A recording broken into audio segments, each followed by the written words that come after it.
Welcome, everyone. So if you're here, we're so happy you're here. Anyone new? Brand new? Two people? Okay, great. And if you're online, welcome as well. We're here with the Flower of Life, and we are a organization that is focused on raising human consciousness, which is so important in this day and age, of course. And we have so many activities that I'm not going to spend a lot of time going over because I know you guys all know about our kids program and the expo and a lot of things that have been stalled because of the C word, the global situation, let's say.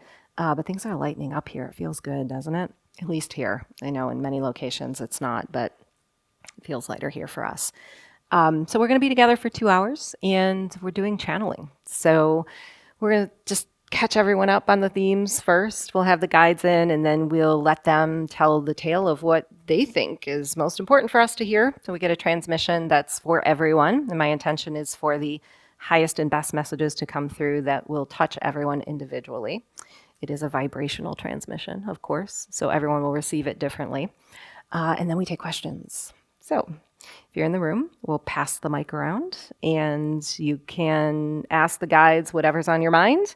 And out there, we take questions in the chat. You guys are experts at that, so you just start loading the chat up.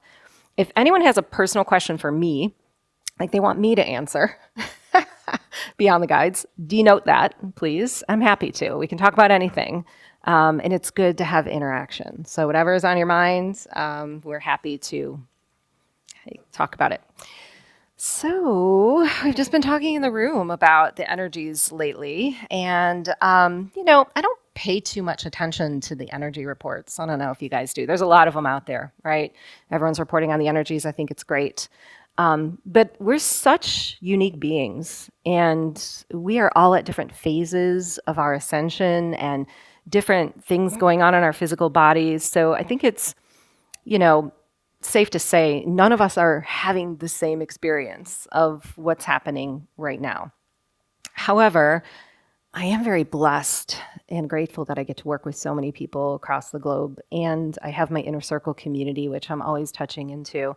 So I noticed the themes, and it's a very emotional time right now for a lot of people on the planet. And dare I say, we're losing a little hope even in this community. And that's kind of what I've been getting in session and the questions that have been coming in.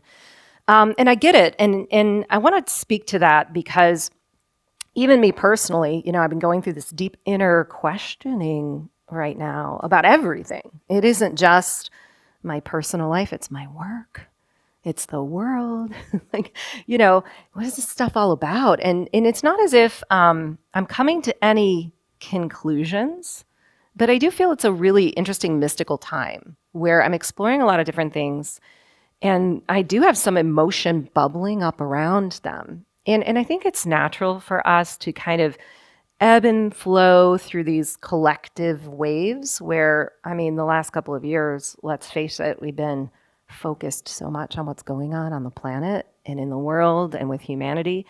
And then, it just kind of comes back in, and we start going inward with it all. And I think it's valuable because we're able to make the connection between who we are, how we serve, and how that implicates what's going on in the world. And I think that's where this loss of hope is coming from because it's big.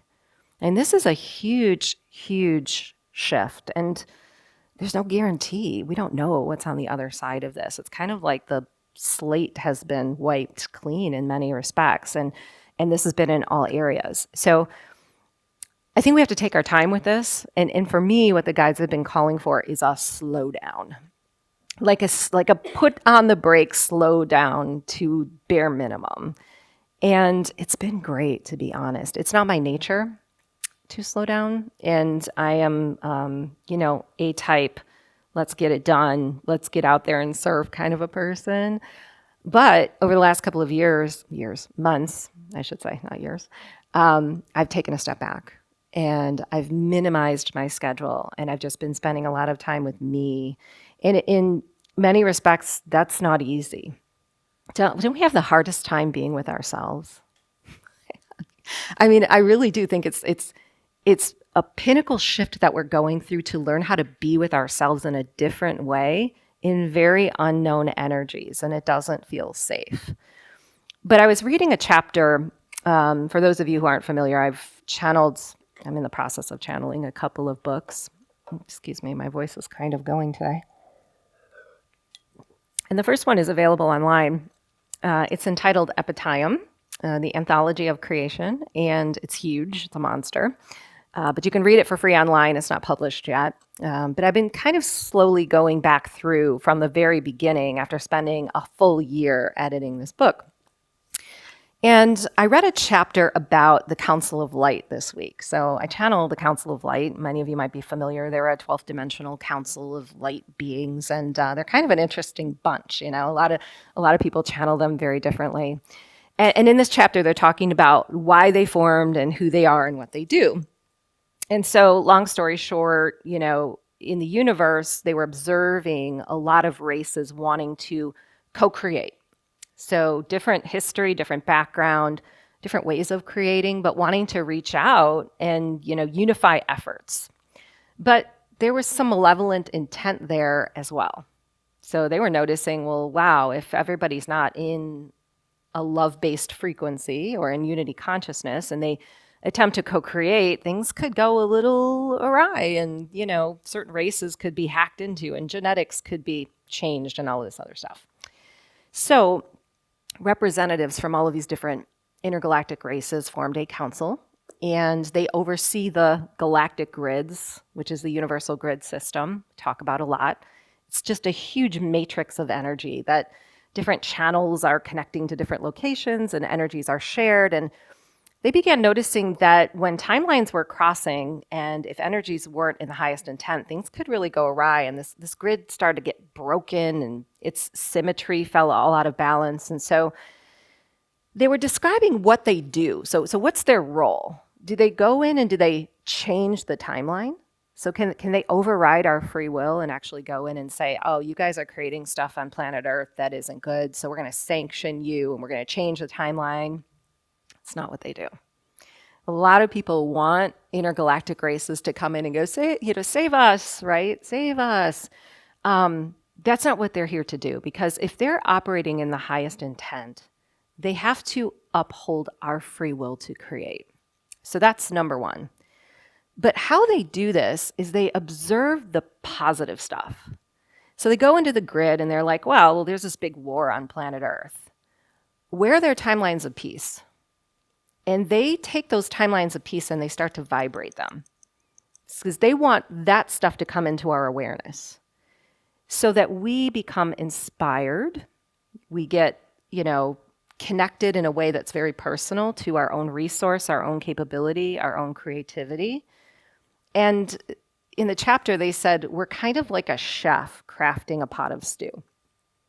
So it might be a little too bitter and you want to add a little sweet pepper to make it sweeter, or, you know, it's a little too thin, so we're going to add a thickening agent to make it thicker. And that's what they do with vibration. And as I was reading this, I thought, how brilliant is that? Like, we are sitting here trying to change all of these timelines, our own first, right? Control, you know, okay, this isn't working out, so I got to change it. I got to beat it to death and change it.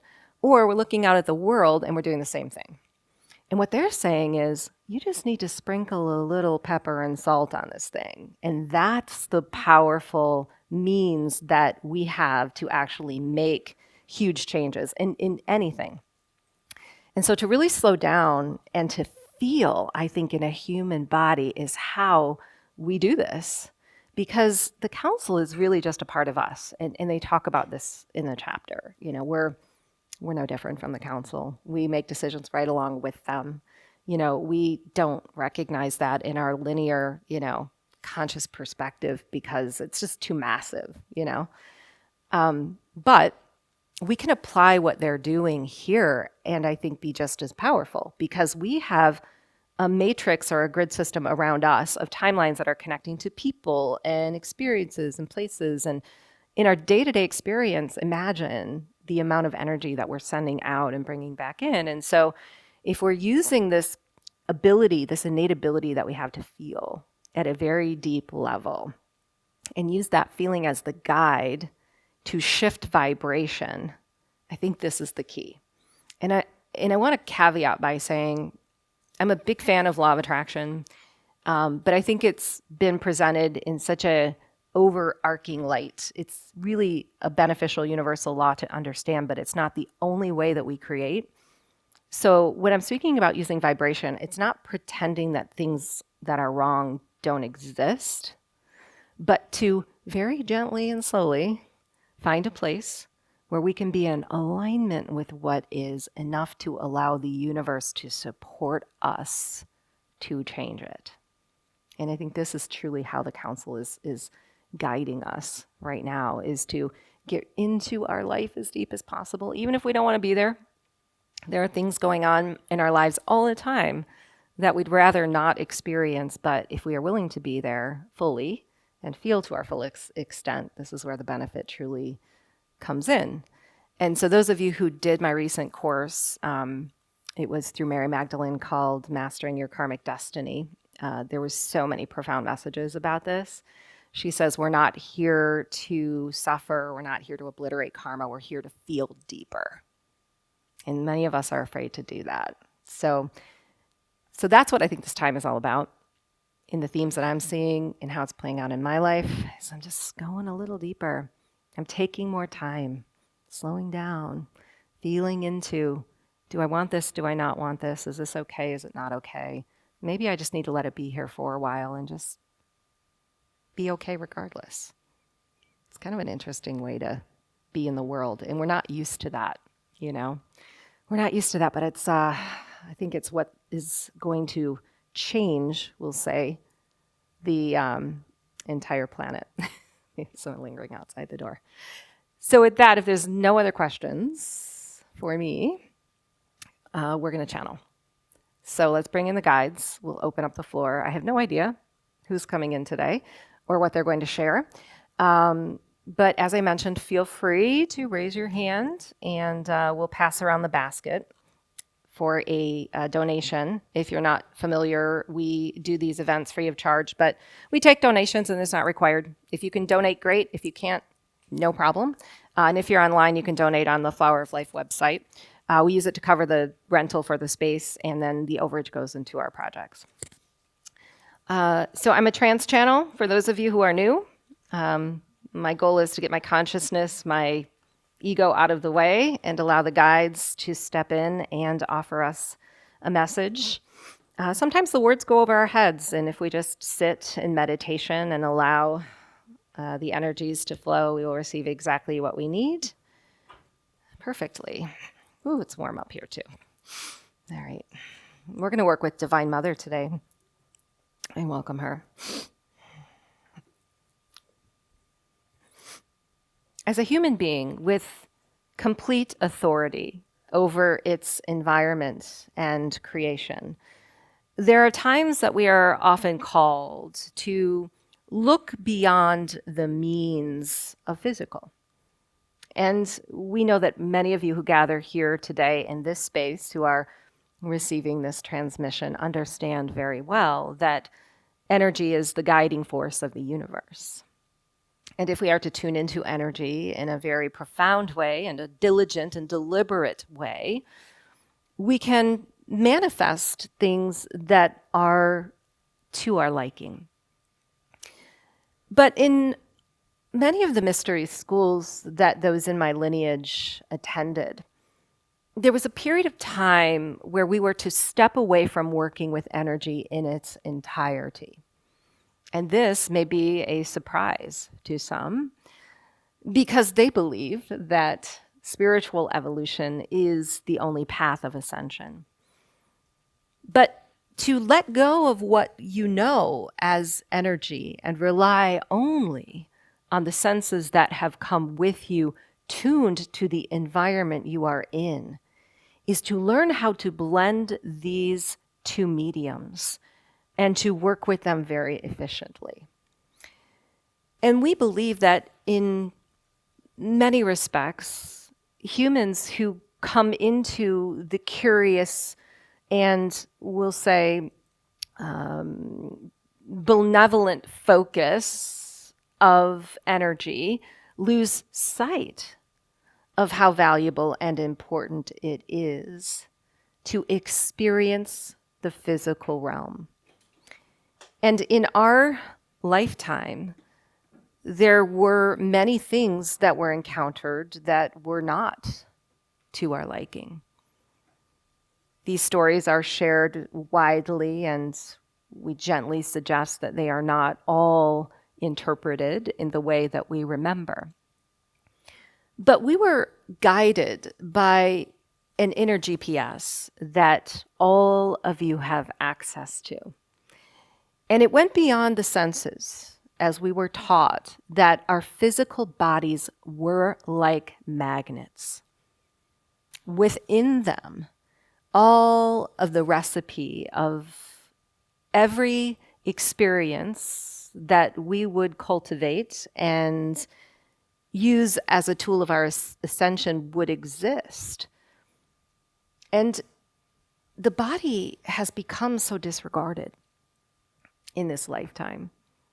It is not looked at as a tool or a path of ascension, but it is always guiding you to exactly what you must know, do, or experience. And in this timeline that you find yourselves on today, the body has reached such a threshold of neglect and disregard that it is crying out to be heard. And if it is further ignored, it will cause more chaos in the life of a soul, not because the body has any authority or control over how you experience life, but deep within it, there is a mechanism of energetic healing. It exists within your cells. It exists within your tissues. It exists within the blood that runs through your veins. You are a microcosmic universe and planet in a physical body. And because of this, you are like an ambassador to many individual beings who are speaking to you simultaneously. And if ignored, we will lose perspective of why we even came to be physical in the first place. So many question this today.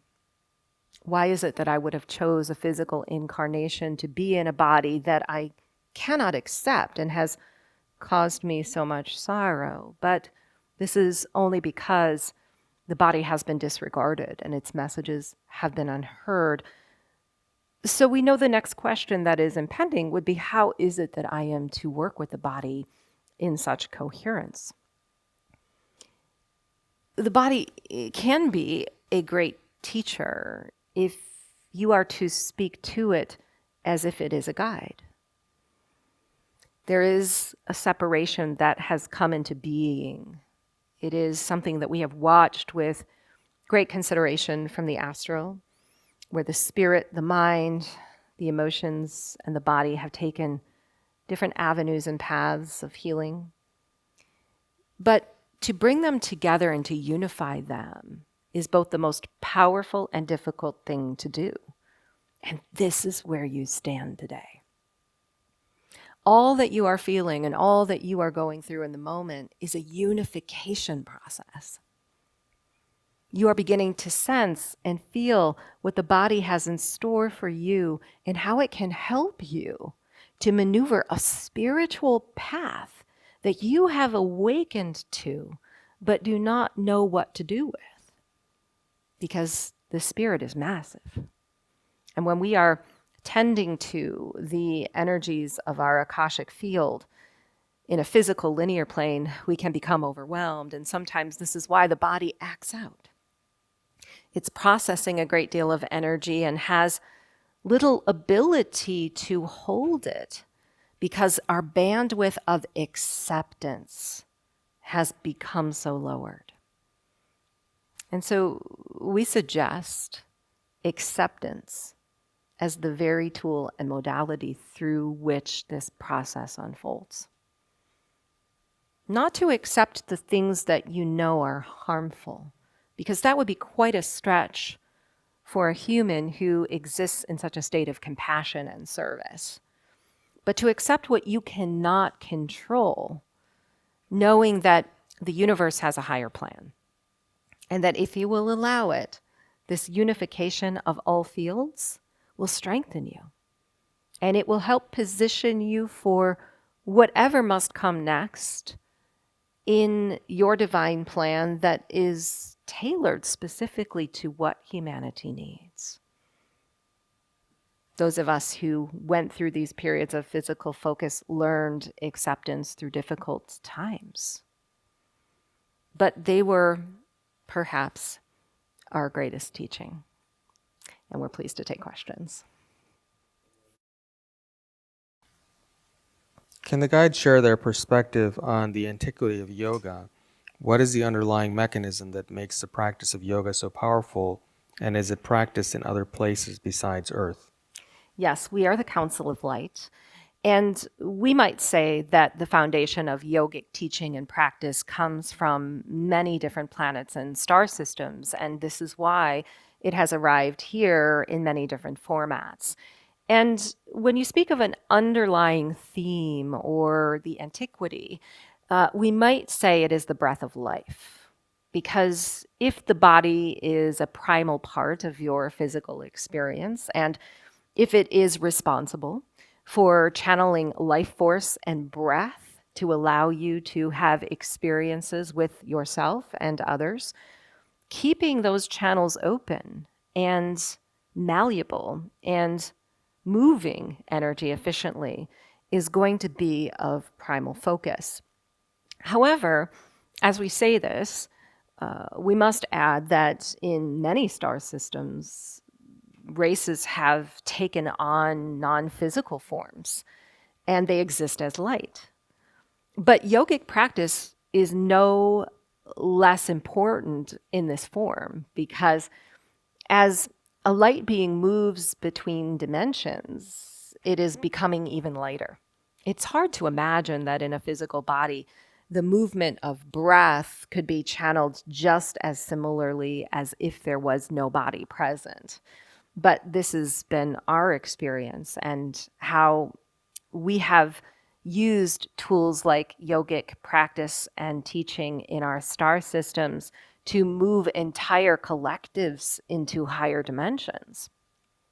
But know also that the language of the body in a physical incarnation is extremely important. And as Divine Mother has come in to bless you with the message of the body's presence and GPS, we agree that sometimes if these mechanisms are not working correctly, there can be more problems that exist in physical form. And it is because the conglomeration of information and energy changes its vibration. And as a universal being who is connected to source energy, if you are moving the body and practicing yoga, you have an innate, we'll say, power to release anything that is holding back a certain area of healing in the body. And you can receive great insights as that information shifts.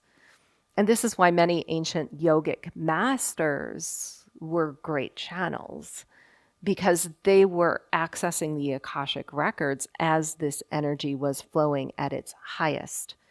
We even see states of telepathy being reached through these various practices. And this is because many of the ancients who first came to planet Earth, who brought these teachings with them, had a difficult time maintaining their frequency on a new physical planet. And so to maintain communication with their cosmic families and with their various guides and masters, they utilized the breath and movement as a tool to extend their biofields, so that regardless of where they were on the geographic Earth, they could communicate in kind with whatever was necessary for them to understand and whoever was necessary for them to work with. In my culture, we do offerings to our ancestors, teachers, and guardians, gods and goddesses. The offerings vary from foods, flowers, to rituals and precious items. Can the council explain what happens energetically when we do the offerings and how it is received? We are pleased to answer this question, but we also invite in Hathor to assist us because in many of the earthly cultures where offerings were made, there were intergalactic souls who were working directly with tribes and communities to assist them on their journey. And even though these offerings and prayers and ceremonies vary greatly, it was not necessarily the practice so much as the intention behind it that was always focused on. Before any offering is made, there's a great deal of effort and dedication that goes into that presentation. And for weeks, even, those who were tribal elders would gather very specific items that would be used to offer to the gods, and they would be cleansed and revered. The ancestors would work first with their own energy fields and clear themselves such that they were clear channels for bringing these items together. And this is a great, or we'll say it's an important part of the process, a greatly significant part of the process that is often left out when these practices are continued. It is only seen that the initial offering is the most important thing that the guides are responding to. But it is not this at all. It is the practice of being in reverence to yourself and a connection to something higher that allows it to take place. And this is no different from any other ceremony, we believe, that humans may carry out today. In fact, they may be guided internally to do within themselves.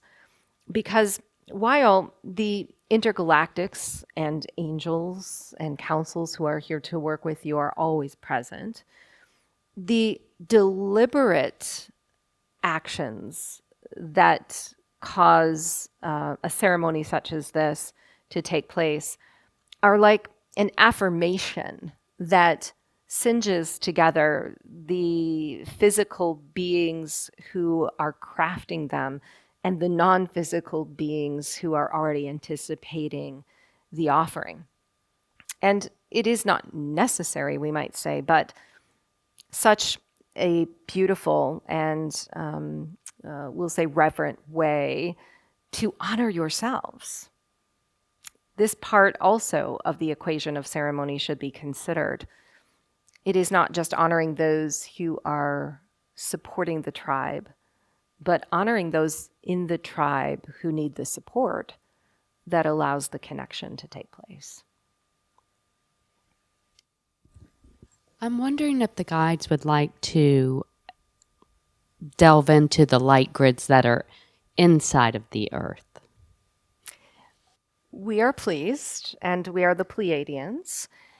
When we look at the light grids that exist within the earth, they first have such a distinct pattern from any grids that have ever existed throughout the galactic universe, because Gaia is a distinct and very unique planet. And these grids, no different than the ones in the grander universe, are channeling energies between various locations. And there are very sensitive and important grid line crossings where energies can be tapped into and utilized not only for ascension, but for healing and communication. But what we've noticed, especially in the last several months, is that the earth grids are holding a higher resonance. And this is a positive inflection of what is taking place within each human soul, because you are the conduits that allow the earth grids that exist within Gaia to become synchronized and harmonized, and even, we'll say, higher vibrational in their ability to channel energy. In other words, every living being that exists on the surface of Gaia is an extension of her core. And that core is an acoustic sounding board that is gathering all of the energy from every living being and bringing it back through her, channeled through the grids and to the surface. So in very simplistic terms, we might say that those of you who are diligently focused on spiritual awakening or modality are causing this anomaly that is apt to awaken others. It is very similar, we might say, to the coherence of heart chakras. When you are in close connection to another human, the heart chakras will find a specific resonance. And one human being may be responsible for lifting up an entire group of others who are vibrating slightly lower. So the grids are very valuable, but what we most want to share is that the changes within them are a reflection of all of you. And many are here to keep these grids not only in symmetry, but moving into a new state of connection with the galactic grids. And we don't want to spend too much time and detail here. We know that many of you understand there is a great grid shift taking place on the Earth, where the dismantling of the old third-dimensional grid is birthing something new. And while we have seen a great tug of war and push and pull going on between these grid systems, we are very pleased that many of these connections are being solidly held and made. In fact, those who are grid keepers or grid workers may be finding themselves going back to past assignments where they have been called to tend to certain areas, or find themselves being intuitively led to certain geographic regions for short periods of time to hold points. All of you are an extension of this grid holding points, but some of you have slightly different assignments that require more dedicated attention. Of late, I've been thinking about Master Yeshua. Can he please offer a prayer for us? We are working with Yeshua. And while a prayer could be seen as an offering from myself to humanity, it was a part of my teaching to understand that a prayer was a reflection of hope into the world. And so I will state a prayer in the way that it was shared with me. And it is that I already see what it is you desire, forming in a way that is beautiful and divine. As a collective of humans who have sent requests into the great unknown, those requests, having already been heard, are gathered in number as magnets are drawing energies around them to be dropped into the hands of those in need. And while there is so much taking place on the earth that seems hopeless for many of you who want such deliberate change, holding that hope is why I am here.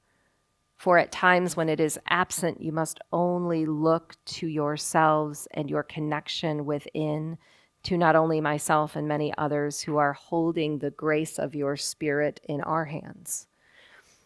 We are not here to change realities, nor are we here to grant requests. We are here to help you see the power within yourselves, to create what you desire in ways that your mind may not believe. But I have seen the future, and I am privy to what is unfolding, and it is always good. This goodness is what we send vibrationally through our hearts to all of you to find in your lives, because goodness is a living prayer. It is the foundation upon which higher vibration arrives. And even when there is contrast, if you are searching for that goodness in what is dark, you will know light.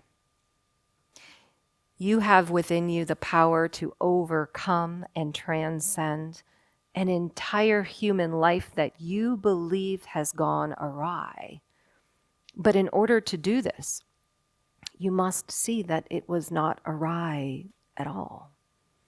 It was always in alignment in very profound and significant ways to healing the human condition. We send to you all of the love and grace and honor that our hearts can hold in these times of great transition, knowing that you have the ability to hold it for yourselves. Can I get some advice from the guides on how best to help some of my clients who suffer from endometriosis? Yeah, so we are the Arcturians, and we want to begin by saying that there is no one diagnosis that suits every individual who is having this experience. And this is one of the biggest problems that we see in your medical institutions today, is that every human being is unique and the body is responding in unique ways, but the treatments are geared very similarly. So when we see endometriosis, what we are seeing is a very thick lining of mucus and energy that is protecting the cellular wall. And this is typically a buildup and response of environmental toxins that a soul has been exposed to throughout their incarnation. But we also recognize that there has been a great deal of trauma within the wombs of the divine feminine throughout time. And this, of course, plays into some of the experiences that women are having today of this disease. We have to look at everything as a physical and a non-physical manifestation simultaneously, meaning we cannot just heal at the physical level. We can detoxify, certainly. And in fact, we might gently suggest that a great deal of suppression of the sex organs that women are subjected to today is causing a great instance of endometriosis, especially later in life. However, there are emotions that must be tended to. There are traumas that exist in the inner child that resides most in this area. All of this should be taken into account. And we see a great number of light workers who are coming to realize that they are here to cleanse and heal the womb for future generations, because the energies that exist there are so profound. They are not just creative energies in a physical sense, but they are nourishing and supportive energies from an energetic standpoint. So our advice is this: humans who are going through this diagnosis should consider themselves first an individual and should look at where they may be out of balance energetically and physically, meaning where is it that they are able to release from their body toxins that have accumulated through time? Where might they be interacting with things in their environment that are adding to the toxic load? And where can they trace back in their timeline experiences that they have had that they may be storing in this area? And addressing both sides of the equation is our recommendation. As a little girl, I was really connected with the energy of Esther from the Old Testament. And lately, I've felt just more interest in that again. Could we have a little bit of maybe a broader perspective about her mission at that time of that story that I read as a little girl? And I wonder if there's any connection with her and what's going on right now on the planet. We will speak directly with the consciousness of Esther. However, know, of course, that this is a merged state that she is now in, working with many other divine feminine masters in her lineage. And again, it is important to first note that the stories that are told in the Bible are quite different than what we experienced in our day. And while the divine feminine was not seen as the most high and beautiful source of creation that it is, there were many of us who understood our missions early on in our birth, meaning we came and knew that we would face very difficult times, that we would be challenged to be seen in a certain light of creation and healing that the masculine could not accept. And because of this, we had a certain, we'll say, ability to use our life story as a tool to heal the planet. And much like the story of Jesus, that is the spotlight of biblical teachings, my own story is one of transcendence. Because if we look at what is happening today on the planet Earth, the uprising of divine feminine is of great importance. And that could be no less perfect because you have been siphoned of your energy. You have been siphoned of your identities. You have been siphoned of your original creative sense and connection to God. And there are parts of a soul that become fragmented when this takes place. Much of my life was focused on retrieving the parts of me that others could not see, gathering them up like flowers and honoring them in silence so that they could become a complete and whole body that could transcend the story I walked and come back and guide others who are walking it in a new way. So my focus for many of you today, especially those who are here as divine feminine teachers, would be to look at how the soul has self-destructed, how the mind has lost aspects of itself, how its identity has been taken away, or somehow the fire within it has been smoldered, and bring that back to a state of life, to become very alive on the earth plane. There were times when I was taught to bless the earth.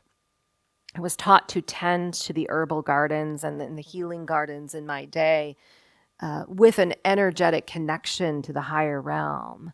And I was taught to utilize these to bring them into my body as healing ointments and treatments.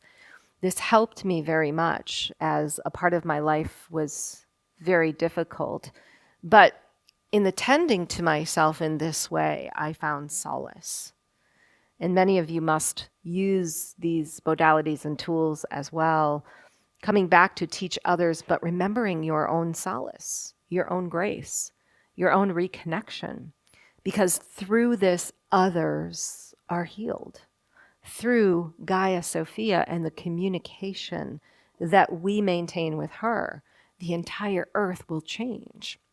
And so you've asked, how is it that my story may relate to what is happening today? Well, in all hierarchical manifestations, there are those who suffer and those who take authority above others, create malevolent paths and hide truths.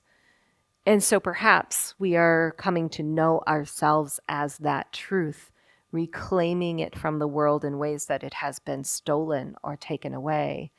And I'm always here, working with many on the planet today as an ambassador of this truth, that the divine feminine can shine through any human being regardless of their state and who they have come to be in this lifetime. But lifetimes go on.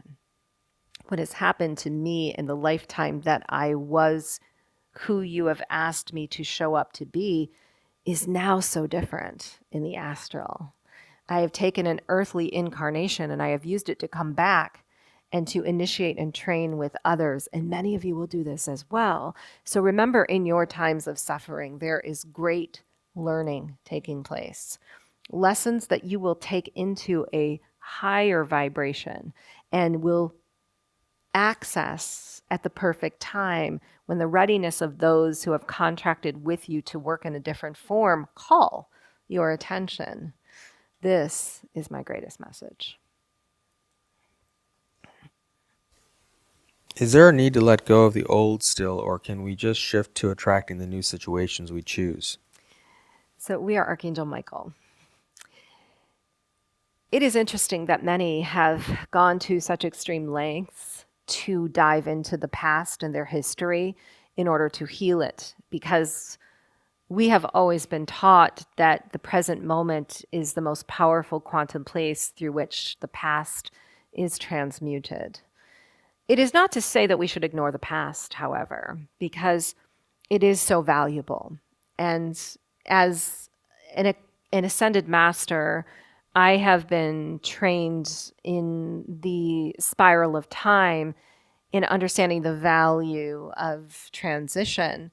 When I am present in the life of another, it is because they are going through a great transition that I am assisting to guide. And there are moments where the past must be considered through the eyes of higher consciousness. This is how you were designed. So if you do not feel that it is necessary to go through a review of the past in order to heal it, we agree that the quickest way to ascend is to be where you are now in the changed state you have become through the experience that you've had, and to relish that, and to know that it is walking into the future to become something even better. Through our attention to what is, we are naturally healing what was. And this should always be remembered. My father is dying, and since I'm not vaxxed, I am not welcome to say goodbye in person. I definitely come to some real peace on this, knowing I'm a multidimensional being and that our relationship is eternal and connected vibrationally. Was this an agreement we made from a non-physical, and what's the best way to help and be of service to him as he transitions? We are Mary Magdalene, and the timeline shift that you are going through is a very difficult yet important one indeed. But it is not easy to be a human being who exists on a timeline other than one that you love, who is transitioning beyond physical. And it is not so much a contract that we want to focus on, because every detail of what you came to experience with another is not carved out to this degree. It is more a vibrational plan that you are in the midst of and attempting to modulate through your vibration and your present moment tending to the situation. But what's experienced in your situation is very much like what many others are experiencing in their own way.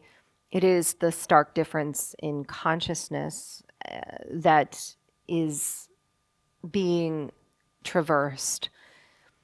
And we must have compassion for those who are in such a state of fear, although it is difficult, because they are making decisions without accessing the truth of their soul's essence, for the natural essence of all beings is love. And if that love was able to be found, no condition in the outer world could stand in the way of the unification of another who mirrors that love.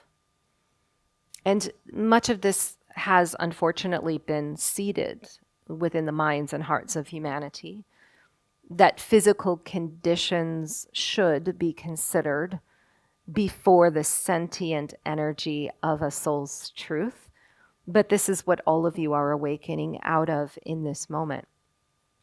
Yet you have asked how to deal with this experience, and if after transitioning you will find yourselves in the astral, reunited again. And we believe that souls do come with karmic timelines that they will play out in certain periods of their relationship. And they may coincide with very collective experiences as well. So we must know that as we walk them, we are not only transmuting them for ourselves. We are healing the entire collective with how we tend to these experiences. And this means that we must first let go of the judgment of ourselves or the other, as difficult as that may be, and be in a place where we are able to offer the highest and best assistance at whatever level it can be accepted. And sometimes this comes in a way that we do not prefer. It is sending a voice message or something that is handwritten. It is telepathically communicating with the higher self of a soul who may not even recognize that that communication is incoming. But this is the most profound thing to remember. There is no separation between you and any other, regardless of physical proximity or decisions made on the linear plane. Even souls that decide to go separate ways still have an energetic tie and a way to heal any transgressions. This is only done through the self. We might say that unity consciousness is a foreign idea for many of you today, because it would require such great physical effort to find yourself in a world where others are truly in a state of love and acceptance. But what we see happening is truly a reflection of how far away you have gotten from that state. You must realize that you are always a unified collective, regardless of what is happening in your hologram. And if you can work with this and play with it creatively, you will find solace. The moment that a soul transitions and sees that it has restricted either its choice or that of another, it will carry this vision with it into a place of reunion where it reincarnates again to not suffer because it made another feel the discord that it feels now, but to live in a way that the decision could never be made. To experience the polarity of what another did at its own hands. And this should not be the thing that brings you peace. We want you to find peace because it is your birthright. And the second you find peace with how things are, there's a magical energy that begins to stream in, and it is as if a situation that we thought could never be resolved begins to loosen and change. This is my greatest suggestion. To find peace where you stand with what is happening that you cannot control, so that you inevitably find yourself exactly where you are meant to be in this transition, regardless of how it takes place, and receive from it everything that you must to become the healer that you would always have agreed to in this relationship.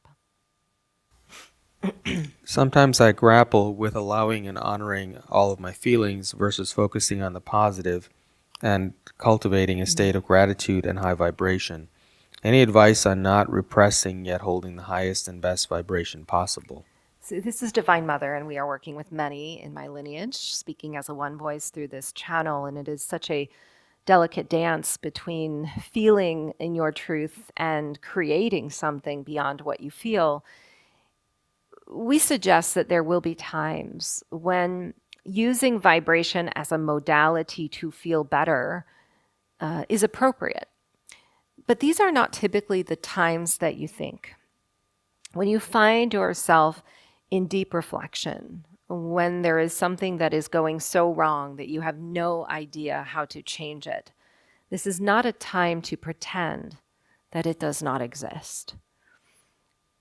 Do not be in fear that you feel something negative to the degree that it is going to extend its experience. The fear is what extends the experience, not the feeling of the emotion. In other words, you may be in pain. And if you are in pain and you are not apt to feel it to the depths of its presence, you are in resistance. And if you are afraid to feel it because you will create its duplicate, the fear is creating more pain for you. It is a multidimensional ability to feel at a deep level, but to know grace, to know hope and faith, that regardless of where you stand today, you are only guaranteed to change. Because you are a creative wave on the swell of the ocean tide that never stops moving, if only for a moment, as it magnetically draws more energy to crest again. Keep this in your mind always, because divine time is always acting on your behalf. And feeling is the power of moving energy.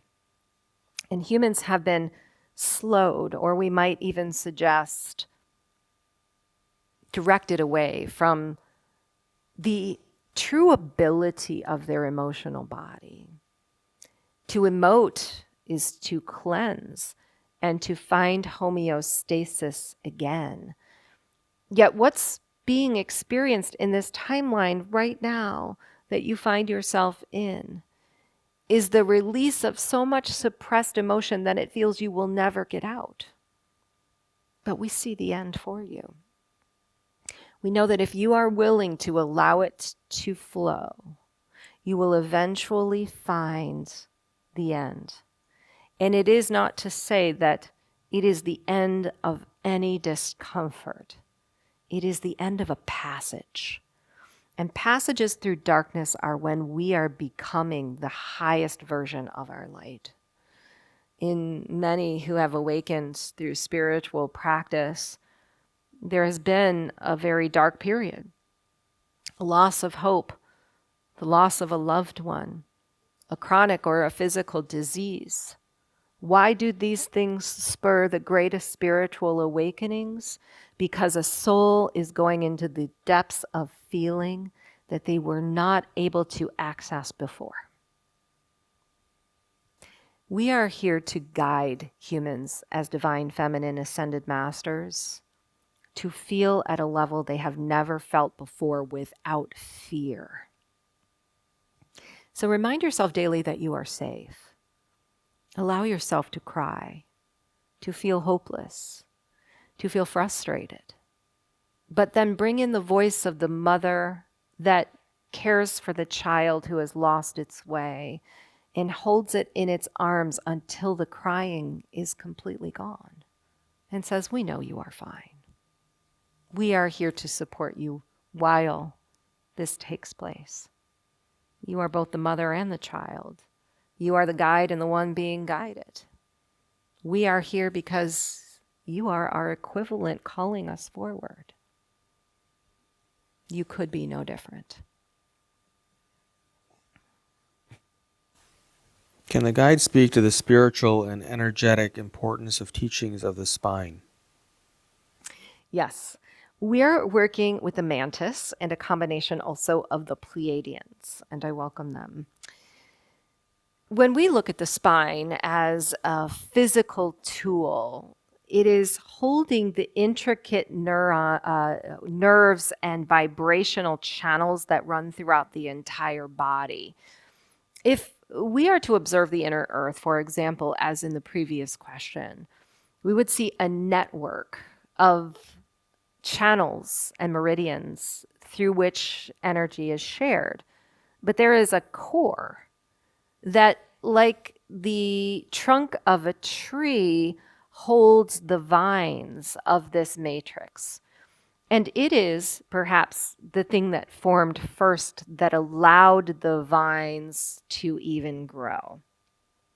So the spine is not only a physical support of your energetic network, but it is also able, as a very extra sensitive part of your energetic structure, to sense where there are imbalances in the physical body.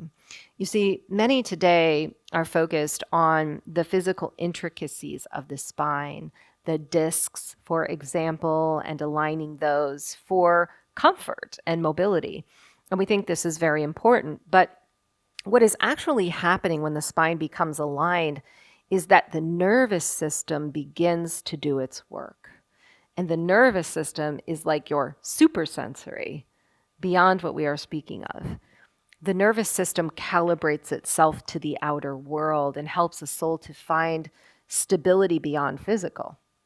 So we might say that the spine's role is very much like the Earth's core coming together and mineralizing with a variety of very potent elements to magnetically interact with every physical system that the body holds.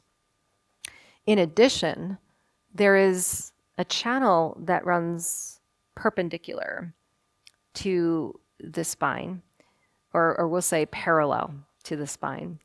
Many have not studied this part of your physical orientation, but we see it as a connection as above and so below, running straight behind your chakra system and channeling energy throughout the body. The vagal nerve, for example, is vibrating through that energy system. And the vagal nerve is extremely important. It is a part of your structure that is intergalactic and that has been formed as a hybrid part of your DNA. And it is sonic. It is bathed in sound and breath for a purpose, because you are beings of sound and breath. So if those channels become restricted, this is the basis of every chronic disease. So you were born with an energy system that runs through a physical system that is innate and working on your behalf. And if it is always in proper alignment and it is channeling energy and breath efficiently, you are able to rejuvenate yourselves and live many, many years beyond what you believe you are capable. Acceptance and receiving seem so challenging sometimes as we are working through shadows. In those moments, we want deeper understanding and to know this through surrender or acceptance, to allow the flow instead of resistance or needing answers. What's the best way to allow for the flow of acceptance and receiving? Well, we are the Pleiadians. And we think that most of humans today who are suffering in the collective experience that you are having are doing so because of their need to fully understand. And it is not to say that understanding is not important on an intellectual level, and there are certainly things that are happening on planet Earth that you must understand so that you may create your reality to your liking. But to understand everything is perhaps not necessary. And we know this is causing a bit of turbulence as we speak it within your cellular energy, because this chronic need to know, this curiosity, it is innately good. But the moment it turns bad is when we believe we do not know enough to be the person that we are becoming, or trust in ourselves to the degree that we can decide in our best interest. And so when you speak of shadow work, this is very much like the previous question through Archangel Michael, where going too deeply into the past and knowing what lies there can cause us to stir up things that we do not need in our present moment. We can question our reality as much as we want, but it is the alignment of that questioning that is most important. And there are times that we need to know, and these times will bring us to more knowing, and there are times that we are meant to rest. But here is the most powerful advice that we can offer. In times of rest, you are achieving the highest level of knowing. When you are not actively pursuing, doing, or knowing anything, you are allowing consciousness to bring to you everything that you must know in the moment. And this is where a deep level of trust can truly be found, because until we are able to see how our consciousness works and to allow it to work on our behalf, we will never trust in the higher authority and power that we are. So healing is not wrong. Researching is not bad. being awakened and exploring can be good. But we will know when we have crossed that threshold, when confusion sets in and we begin to feel overwhelmed with our own healing. And we see nothing but negative things on the face of the earth that we must conquer. In these moments, we should evaluate the difference between achieving and rest. And if we are willing to step beyond that active role that we are playing in our own path, we will be illuminated by the path that already exists for us to step onto. Could the guides or the council suggest how to heal from pulsed microwave energy weapon assault, causing brain injuries and disrupted bioenergy fields? And is this a future weapon? So we're the council. We are very disheartened by many of the frequencies that are being used for suppression of the human body and mind today on the earth. And when you speak of pulse electromagnetic frequency, this is one of the most destructive because it takes the mind out of its most restful pattern. In fact, that is its goal, is to keep the mind cycling in a very active state that is fight or flight, and in this way destruct the physical body. And this also has its foothold in inorganic creation, because if frequencies are being implanted into the mind, a soul may be driven by the mind as opposed to the heart. However, the good news is we see many incredible techniques that have already come to planet Earth to transmute and heal these things. In fact, many of them are being used with great success. Some of the more simplistic ones that we recommend have to do with sound. And we're speaking of ancient sound, for example, using crystal bowls or a gong or different hertz frequencies that help bring the mind back into a state of coherence. Because regardless of what frequency has been embedded within your body, another one can come in and override, scramble, or transmute it. So we have to pay very close attention to everything that we are allowing in our field when we have been implicated in this way, so that we can move ourselves into a better state of vibration. Now, in addition to this, we think that the human mind is becoming very electrified. And this goes without saying, because many of you are familiar with technology and how technology is affecting consciousness. The cognition is the part that we most want to concern about, or we'll say speak on, because cognition, while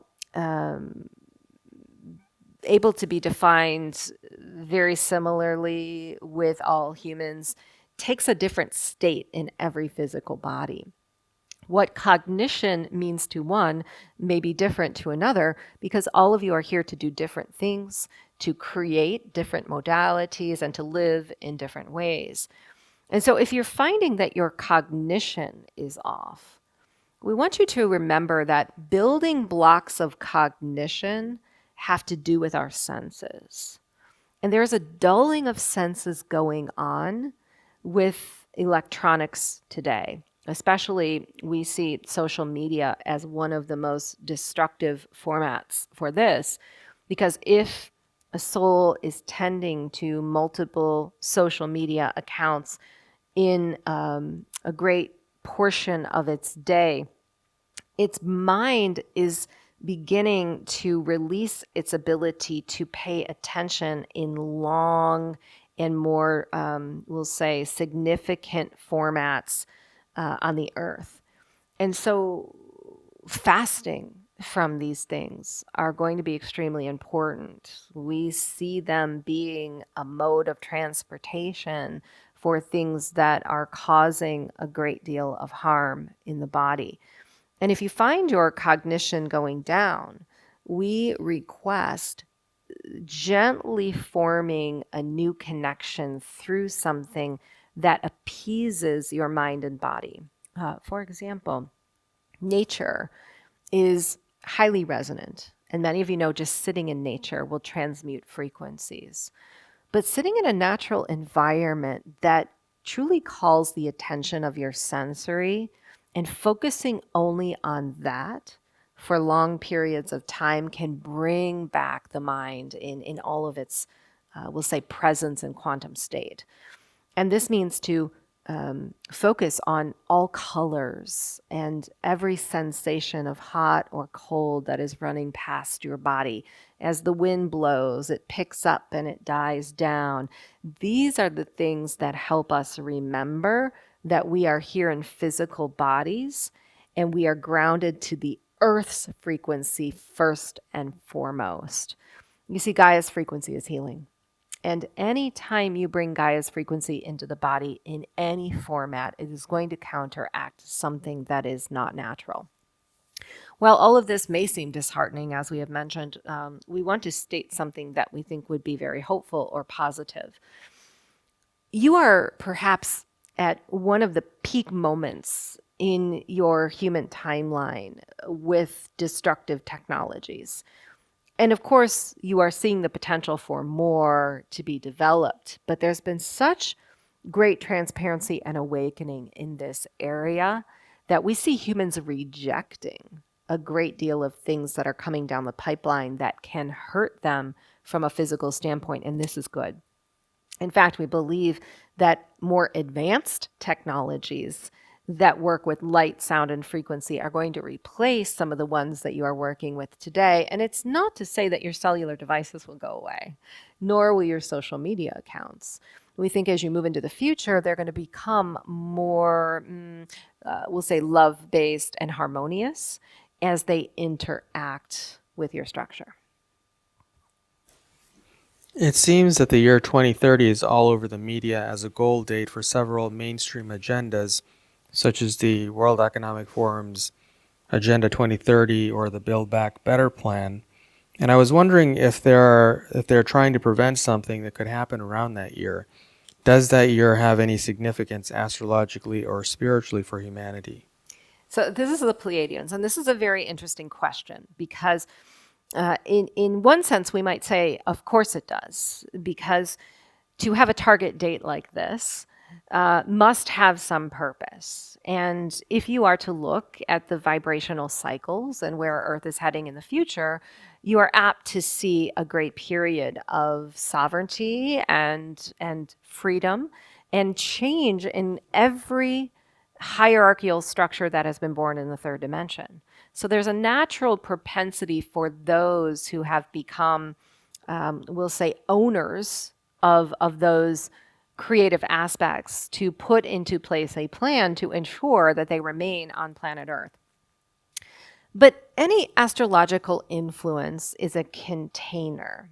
It is also somewhat like a moving target right now, because what those who are planning for 2030 do not realize is that the Earth is moving magnetically within the galactic grids. And this has a lot to do with their own efforts, because they have awakened so many humans through the suppression that they have caused. And because of this, Earth's frequency is rising. This is evident in the Schumann, for example. It is evident in your spikes of solar. And the magnetic poles are moving Gaia into a better position where she is apt to receive more Akashic information and support from other planets. So we might say, although this plan exists, and agree with you that it exists for a vibrational purpose, it is not succeeding in the way that those who have crafted it might believe. In fact, it may be doing the opposite. And so we think that the plan should continue. And it's not to say that it should harm others. But we think that the extreme that it is going to, more and more, is causing this very rapid spiritual shift within humans who are feeling the difference in what they existed in before and what is now becoming an even heavier and denser energy. So we'll conclude by saying this. we believe that the timeline of 2030 is an important one. It always has been. Even before that date, we have seen humans moving into a period of time where they are breaking apart norms and eradicating darkness from the planet. But every vibrational influence is being further influenced by those who are influenced by it. And this means that everyone who is playing within the hologram of that energy has free will to choose it, to not choose it, to create in a way that by its very nature, it cannot exist or it can come into being. And this is what must be considered because we see that some humans have lost hope. And so we're reminding you that regardless of what the energies show, you are the ever-present power and force through which and how which they unfold. Can you shed any light on the story of the Sumerian gods Enki and Enlil? Enlil is said to be the largest plasma parasite in the solar system who eats souls if they don't die successfully. It's said that this is a possibility, possibly connected to the Jewish religion today, which can act as a conveyor belt into this plasma parasite. Any clarity would be appreciated. So we are the Pleiadians. We are very ancient elders, and we were present at the time of humanity's seeding. And this is a very long story to work out, so we are going to share some brief insights on our perspective of this story as it is told.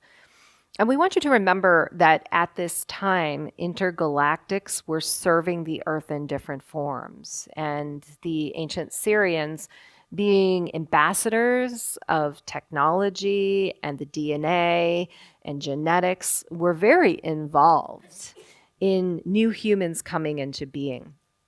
Yet, this was a very vulnerable time on planet Earth where holographic technologies were being used to predict how humanity would evolve. Left to their own, would they become stronger? Would they become a version of the gods that had seeded them? And what would support them in doing this?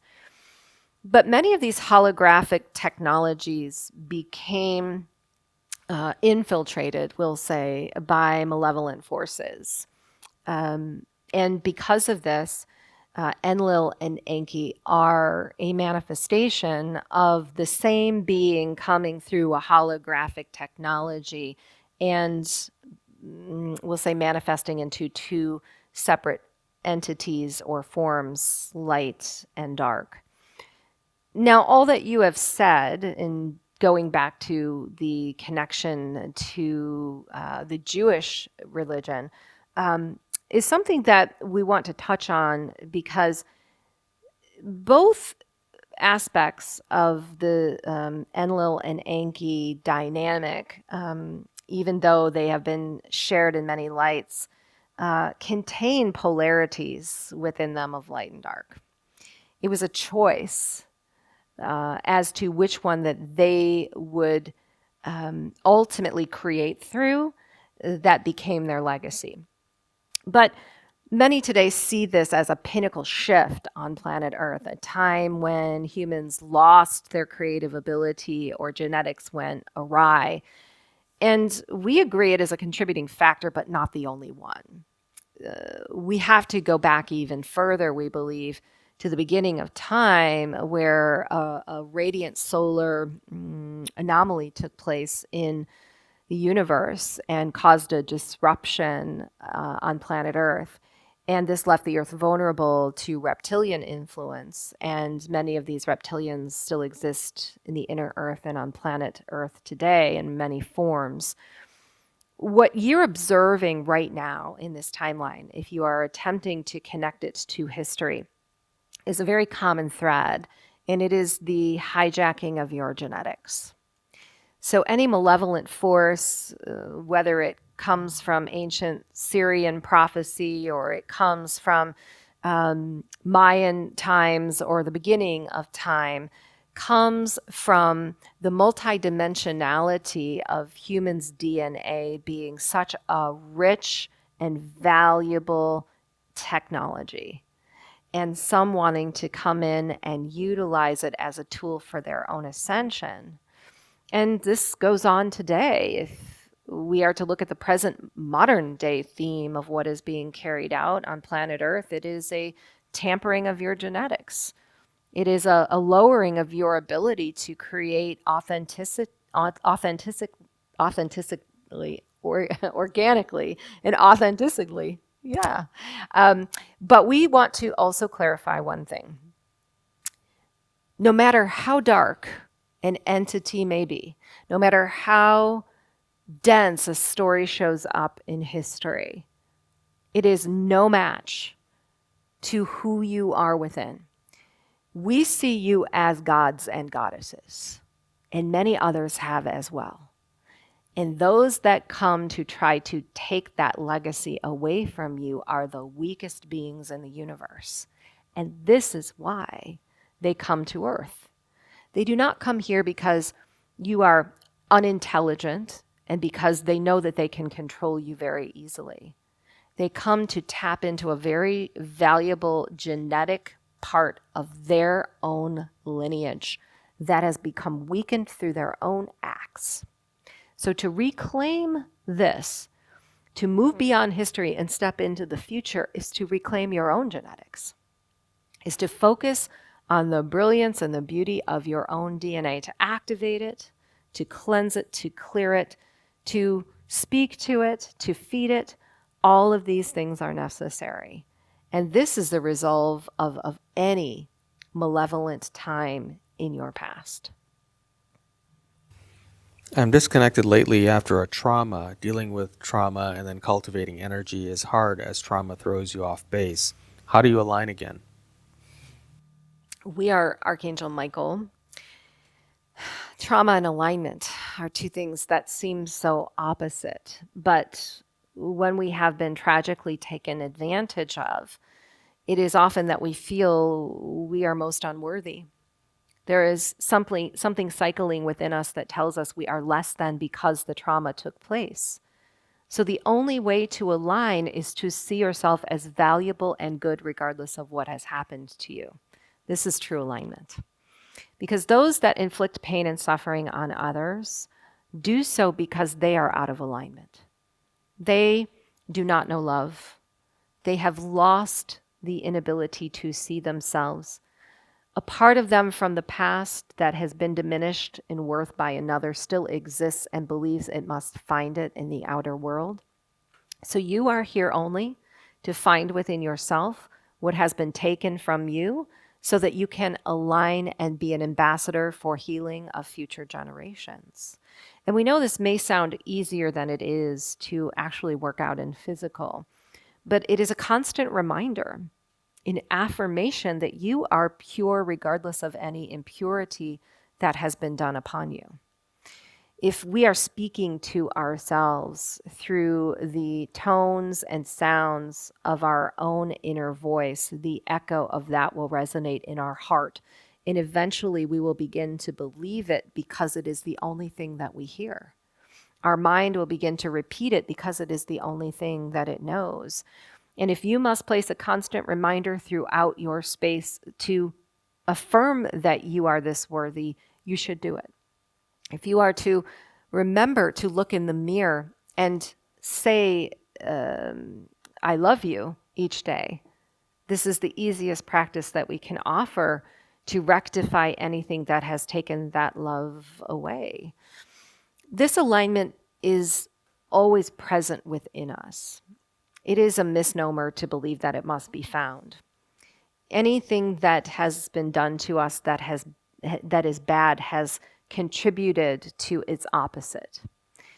Anything that we have done that we deem wrong has birthed a timeline that is better. It is just we must reach the vibration of where that energy exists, and we must put ourselves in the light of it each day so that we may truly feel it for ourselves. I've heard about Komoto dragon venom being used in a healing manner to repair DNA and return it to a 0 point state. Is this true? We are the Pleiadians, and we want to caveat what we are about to say with the idea that the venom that you speak of is something that many used in ancient lifetimes that may be different than what you are experiencing today. So, as timelines shift and dimensions change, and humans come up in new bodies, in new environments, they may look to the past and they may channel information about rituals and rites and modalities that were done there, and they may attempt to use them today. And they may make a difference depending upon the structure. But ultimately, we do recognize a time in the past where this ritual was sacred and used to support the physical body. Unfortunately, it is that your physical bodies and this fluid or elixir has become different in the timeline that you're on. So it is not to say that we're not recommending the practice or saying that what you are asking us is not true. We're just asking you to consider and open your mind to the idea that you are changing very quickly and that you are new humans beyond what you were in the days when these rituals were carried out. We even believe that there are some today who are working with the dragon energy as a vehicle of transcendence and bringing back through them the consciousness of the healers who created the actual modality. So eventually, as humans raise consciousness and the earth moves into a new position, what begins to happen is Akashic vaults open up. We will revisit things that we have done before, and we will attempt to utilize them today. But we have to remember that our bodies are intelligent and will show us new ways, new modalities, new ways to train and work with certain medicines that are more relevant to this modern time. So we're simply saying that this is a transitional period and that humans should keep their mind open to how things will rapidly change and how they can change things that are coming back in ways that are better suited for their physical bodies. I opened my heart chakra and with cranial sacral therapy, and then I felt my root chakra disconnect, like when I was floundering. So, waking dream suggested root chakra connecting to Mother Earth. How do we do this? We are the Archangel Collective, and we have Gabrielle stepping forward. And let's speak first to the chakra system. And it is a multi-dimensional system that exists in a linear physical body. So when you are working with something like cranial fluid, which is also a cosmic elixir, it is inevitable that a chakra that opens may carry you off planet or may take you out of balance in your spiritual versus physical perception. When you speak of the root chakra, we want to explain that we've observed over the last several years a very huge advancement going on in the root. Even the chakras below the root that are apt to plug into Earth naturally have been very strongly evolving and especially, we'll say, rewiring a telepathic connection. So it is unusual in this day and age for a root chakra to be totally out of alignment because you are so held in the arms of Gaia Sophia. But what we think you're feeling is your astral projection through the heart chakra, or we'll say the telepathic and plasmic body traveling so rapidly that it's hard to ground the energy. And it's not one practice that we could recommend that is beneficial for all humans for this state. However, what we know is that grounding can be as simple as mindfulness. And often those who are going through very accelerated spiritual passages find themselves having a hard time with polarity or coming back into the physical body and grounding. And it is important in this time to especially make sure that you have some present moment mindfulness activity scheduled in your day. The high amounts of plasmic light and solar energy that are coming to the earth can cause humans to be very imbalanced. So make this very simple. If you are one who practices cranial sacral, focusing on that area and intuitively balancing the frequencies there can be of assistance. But more simply, choose an activity of mindfulness each day, whether that be presence with nature, presence in conversation with another, presence with a bowl of physically grounding food, or even getting your hands in the dirt. All of these things can be natural supporters of a very high astral field. When we meet Divine Mother in prayer and ask her to help us transform our hearts that we may deeply access the sacred, please describe what happens. When you are accessing Divine Mother, you are not accessing one but many. Because as a physical and individual soul, while I am still present in my characteristics, I have merged with a greater number of teachers. But my presence is here because there is something very suitable or associative to you that is helping us to connect hearts.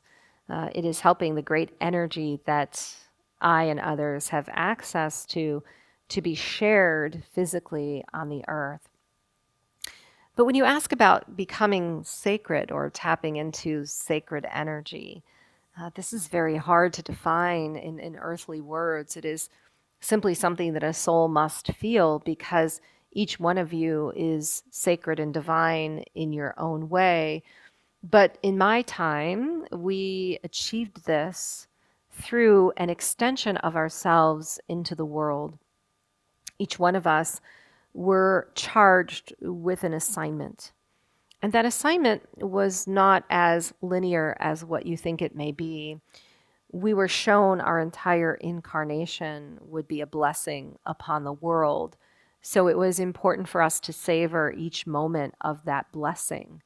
Each walk of our day, each step of our day was considered sacred in its own right. And this is why many of the practices that we had were equivalent to the mindfulness that was just discussed in the previous chapter. We would bake bread. And in that task, we found divinity because we were working with the wheat and the flour of the earth, with the soil, with the fire, with the elements of water. And in doing the cooking, we were blessing everything in our bodies through contact with something that was just as sacred as ourselves. So perhaps in this prayer, what you are asking for me to explain in the transcendence of sacred energy is an ability to slow down and to become anointed by the gifts that exist in life all around you, to feel the divinity in everything that you do, to feel the sacredness in every step of your life, in everything that you prepare for yourselves and everything that you prepare for another. This is your greatest assignment. And it is the blessing that your entire incarnation will leave behind. Our greatest wish for you is to become ambassadors of peace through presence. And this is a pathway to becoming sacred. When we are peaceful in the present moment, we are able to access the true sacred nature of our soul. There is nowhere to be other than we are. And there is nothing to do other than what we must in the moment. So we fully enjoy it to our heart and soul's greatest extent, knowing that this is the healing balm for the world. Can the guides explain how to better become a witness to what is in our environment instead of stepping into the drama of it? My son and I recently returned to his place of birth in New Mexico, and a few days after our arrival, a tremendous fire broke out. I believe physically in body being there was important on many levels, but watching the devastation around us is not easy. Stepping into trust and compassion is even more important. How do you hold on to that when the fire is at your front door, even if you feel greater good is coming? And this is the Pleiadians. We welcome them. In tragic times, while we are facing great difficulties in the world, to say that we should ignore them for the sake of healing is to bypass the greatest gift that exists within you, and this is to bear witness. Bearing witness does not mean that we do not feel fear or sorrow or anger, but it helps to lead us to a place where those emotions have meaning. You see, every soul is here experiencing the human condition, and their greatest wish is to find another through which that experience can be had. So if we have suffered at the hands of anything, and we find ourselves witnessing suffering of another, all we must do is feel deeply what they are feeling and then take their hand and say, I understand. It is this level of understanding through which the coherence of the heart creates a field. And this field brings in automatically the resource, the intelligence of what we need to serve greater. So it's not that we should banish ourselves from any occasion of illness or destruction, but that we should be there fully and hold the counterbalance of what those people are feeling by first feeling it ourselves first, and then allowing it to lift us to the place where we know we can be of service. But we must keep in mind that this service does not need to be anything grandiose. Everyone who is here, who is willing to feel to the depths of their soul, will respond to those in need in accordance with their plan.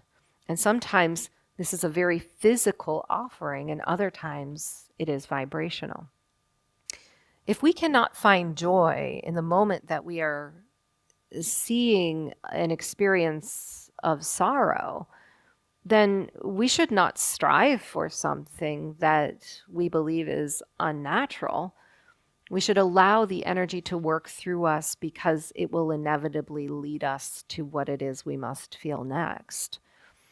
And this we want to bring in also that we believe would be helpful for those who are observing others suffering on the other side of the planet.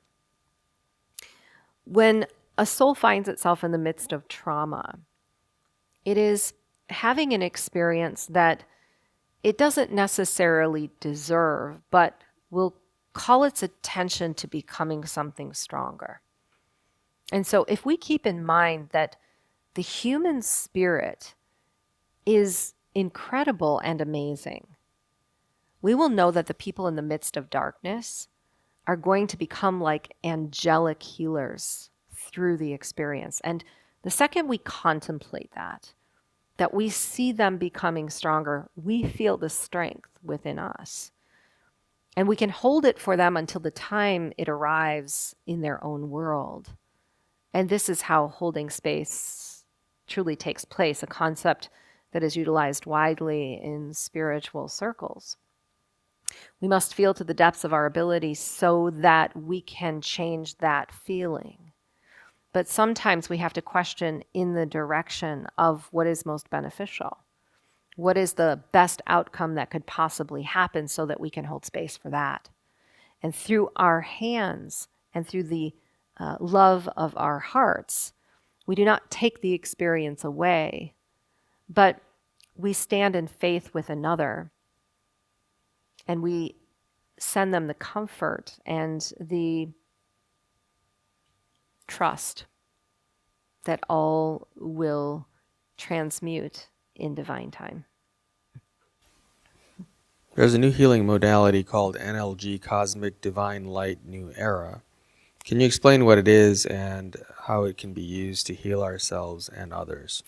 So we're the Arcturians, And without giving too technological a definition of what you are explaining, we see it working with the cellular light and the frequencies of that cellular light and how they are able to expand beyond each cell and draw cells together in a more unified state.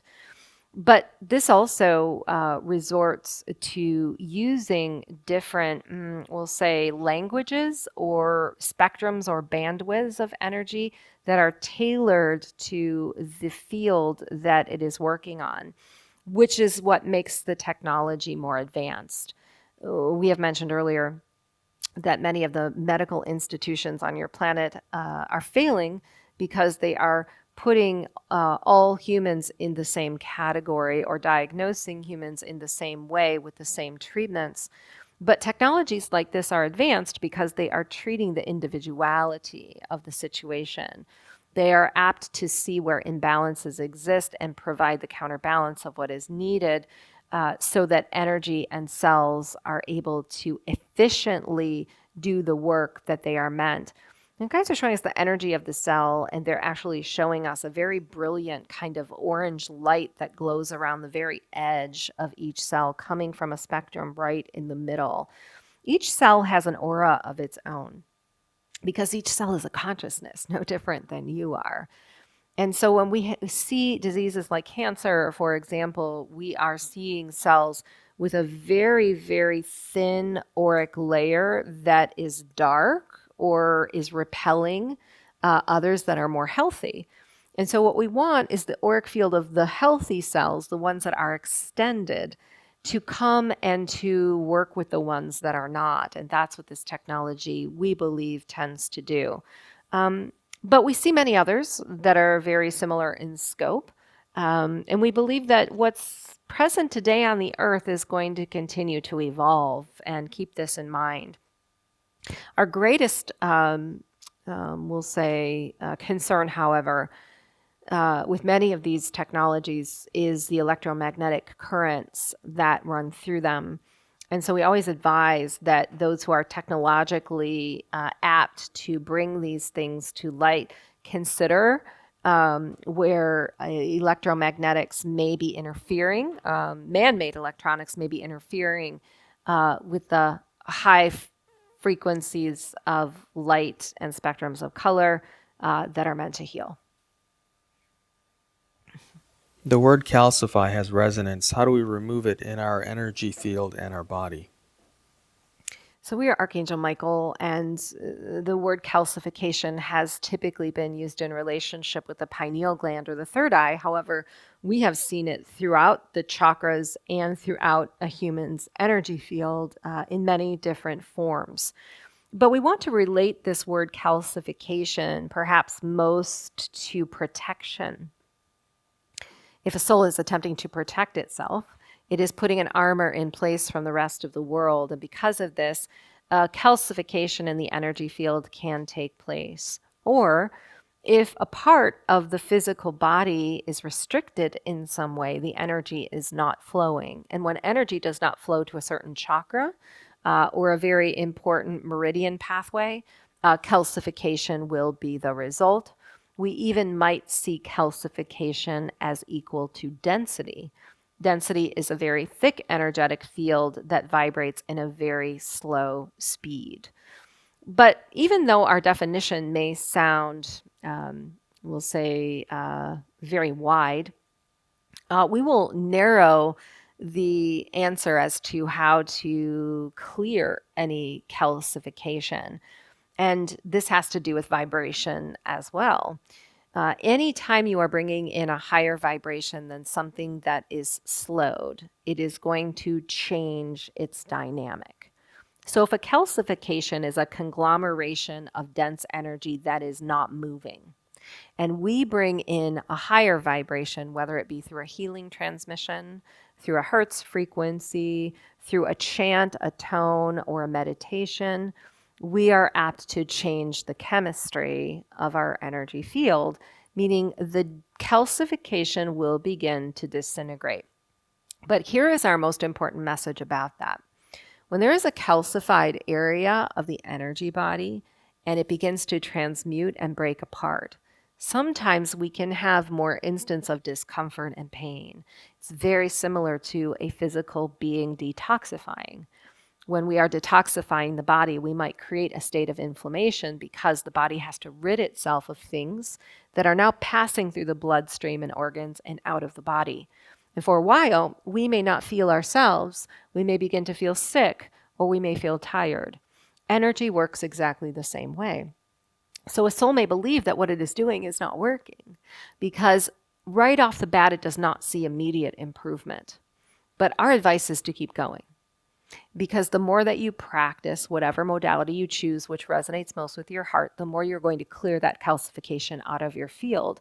And auric cleansing is as easy as cleansing in water or using a highly potent crystal to move energy out of the way. This is a very good modality or practice to remember if you are working on a calcification, that you can use highly charged water, Epsom salts, for example, or a highly charged crystal to cleanse the fragments that are purging away from the body. The nervous system is on overdrive with psoriasis, which is connected to endometriosis. Does the use of marijuana help with this condition, to help shift this condition? We're the Arcturians, and we have a few concerns about how cannabinoids are being used in conjunction with the nervous system. And we want to speak to a little threshold here that we think is good to always keep in mind, because we do see a great number of humans taking to cannabinoids in very high quantities. And this can be smoking, for example, or ingesting. And while it may temporarily bring the nervous system down and into the human into a state of relaxation, it isn't always addressing the underlying problem of why the nervous system is wired so highly. In other words, it's a temporary state. Now, anyone who is taking cannabis as a liquid form and who is using it as a daily supplementation in certain quantities might find more benefit if they are using it as an overall systemic product, as opposed to bringing themselves down to a relaxed state. And this even has a great deal to do with perception. The human perception of marijuana is creating its reality in your collective hologram. So if we look at the body as a holistic vehicle, what we want is for all systems to work properly. And certainly the nervous system has been of great attention over the last several years and has taken the brunt of all of the difficulties that humanity has faced. So our recommendation is, if you are working with this plant, that you should approach it as being something very sacred, even ceremonial, using it very regularly in a very pure and clean liquid format, and especially looking at the content of THC, because this can be very addictive to a soul and may not result in the true level of healing that it is looking for. Our better advice for the nervous system goes back to our explanation about the vagal nerve and working with the energies and elixirs of the spine, because the vagal nerve is an immediate, we'll say, instrument that has an effect on the nervous system and the state that it is in. This can be as simple as bringing in a daily breath practice that is using sound as an implement or tool. Even extreme temperatures of hot and cold can mimic this vagal, we'll say, activation in the body and help to get it going again. But ultimately, remember, as human souls, you're coming into a different timeline experience. The dimension that you're walking into, it is not a place of stress. It is an environment where humans are adapting more to their own circadian rhythm. They are not working outside of the range of their capability. In other words, they are adjusting their schedules back into harmony with their bodies. And this is what we most recommend. If you are able to let go of the things that are not serving you or that are taking you above and beyond your body's capability and bringing in things that are more relaxing, this is going to naturally lead you into the fifth dimension, because it was never that you needed to work so hard to accomplish. You have just been taught this in a very false light. So the nervous system is adapting to this idea that right now there is a great deal of things that it must solve, and it can do it far easier than what it thought. The less that you do, the more that you are able to accomplish. But the nervous system is not used to this. You have to train it to remember its position in the physical body and how it can be your greatest support as you walk into these times.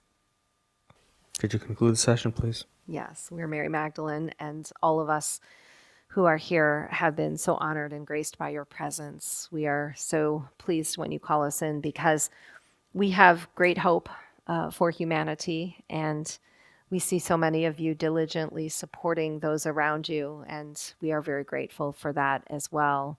Many blessings.